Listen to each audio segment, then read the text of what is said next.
ఈరోజు నేను కొన్ని విమర్శలు నా పైన చేస్తే నేను కూడా చేయడం జరిగింది.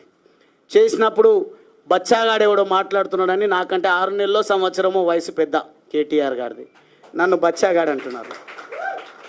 మీరు మొదటిసారి గెలుపొందింది మీ మొత్తం శక్తిని ఖర్చు పెట్టి గెలిస్తే 300-200 ఓట్లతోనో శాసనసభ్యుడిగా ఎన్నికైనరు.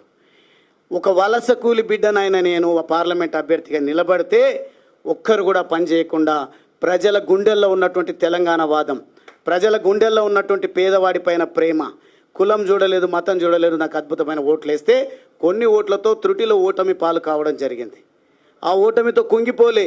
కానీ ఈరోజు మీరేం చేస్తున్నారు? ఒక్కసారి ఓడిపోగానే అసహనంతోన ఎవరిని పడితే వాళ్ళని ఇష్టం వచ్చినట్టు మీరు మాట్లాడాల్సింది, మీరు ధర్నాలు చేయాల్సింది, మీ మీటింగ్లు పెట్టాల్సింది.